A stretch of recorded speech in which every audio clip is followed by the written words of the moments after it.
সুম্মা তাদউনাহু ফালা ইস্তাজাবা লাকুম।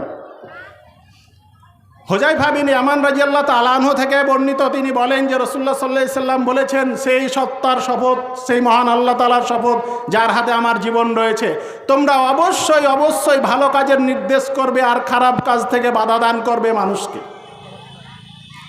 নচেত সেই সময় খুব নিকটেই আছে যে আল্লাহ তাআলার কাছ থেকে শাস্তি আসবে, তোমাদের জন্য আযাব আসবে, আর তোমরা তখন আল্লাহ তাআলার কাছে দোয়া করবে সেই শাস্তি থেকে, আযাব থেকে বাঁচার জন্য। কিন্তু সেই শাস্তি, সেই আযাব গ্রহণযোগ্য হবে না আল্লাহ তাআলার কাছে।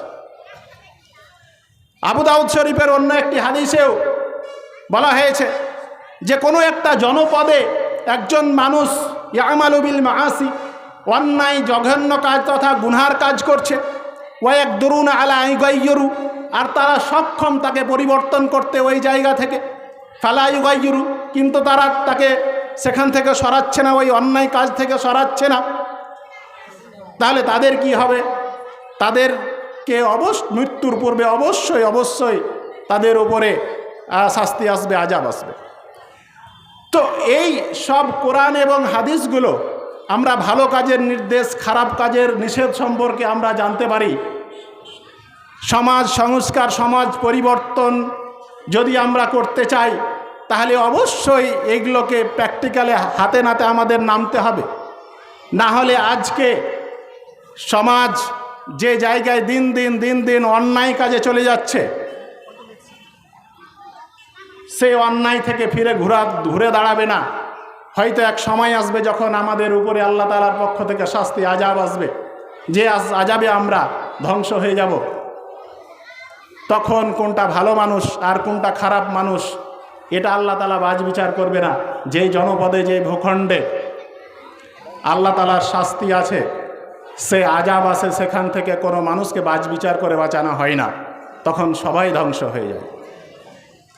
তো এর কারণগুলো কি কি? এর কারণগুলো আমাদের মূলত দিনই শিক্ষার অভাব, আর এই যে অপ্রাপ্তবয়স্ক তথা যুবক শ্রেণীর হাতে অপ্রয়োজনীয় এই যে মোবাইল, বড় বড় মোবাইল, আর তারা কোথায় কি কাজ করছে মা বাবা খবর না রাখা, এই সবগুলো সমস্যার কারণে এই সমস্যাগুলো ঘটছে আমাদের সমাজে। তো এখান থেকে বাঁচতে হলে আমাদেরকে কোরআন এবং হাদিস চর্চা করতে হবে, আর সমস্ত গার্জেনকে সচেতন হতে হবে। আলা কুল্লুকুম রাইন ওয়া কুল্লুকুম মাসউলুন আন রাইয়াতি। তোমরা সাবধান যে প্রত্যেকেই তোমরা দায়িত্বশীল, তোমাদের দায়িত্ব সম্পর্কে জিজ্ঞাসিত হতে হবে। সেই পরিবারের কর্তা দায়িত্বশীল, পরিবারের গিন্নি দায়িত্বশীলা, তার সন্তানরা কে কী কাজ করছে তাদেরকে দায়িত্ব নিতে হবে। সমাজের মডল সর্দার যারা আছে তারা দায়িত্বশীল, সমাজের দায়িত্বশীল মানুষেরা দায়িত্বশীল।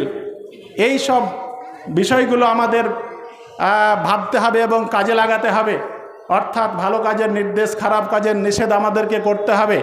পার্টিকুলার যে বিষয়গুলো আজকে উল্লেখ করলাম, সেই বিষয়গুলো আমরা সচেতন হই, প্রত্যেকটা গার্জেন আমরা সচেতন হই যে আমাদের ছেলেমেয়েরা কে কোথায় কি কাজ করে, এই বিষয়ে যেন আমরা খবর রাখি। সর্বোপরি আল্লাহ তাআলার কাছে আমরা দোয়া করব যে আল্লাহ যেন আমাদেরকে কোরআন এবং সুন্নাহ মোতাবেক জীবনযাপন করার তৌফিক দান করুন। অন্যায়, অপকর্ম, শয়তানের পদঙ্ক থেকে আর যাবতীয় সে হারাম কাজ থেকে আমরা যেন বিরত থাকতে পারি, আল্লাহ তাআলা তৌফিক দান করেন। আর আমরা চেষ্টাও করি সেখান থেকে বিরত থাকার, আমরা ভালো মানুষ, মুত্তাকি পরহেজগার হয়ে জীবনযাপন করতে পারি, আর আল্লাহ তাআলার কাছে আল্লাহ তাআলার সন্তুষ্টি অর্জন করতে পারি তথা জান্নাত পেতে পারি, তার তৌফিক দান করুন। আল্লাহুম্মা আমিন। ওয়া আখিরু দাওয়ানা আলহামদুলিল্লাহি রাব্বিল আলামিন। সুবহানাকা রাব্বিল ইজ্জাতি আম্মা ইয়াসিফুন ওয়া সালামুন আলাল মুরসালিন। আলহামদুলিল্লাহি রাব্বিল আলামিন।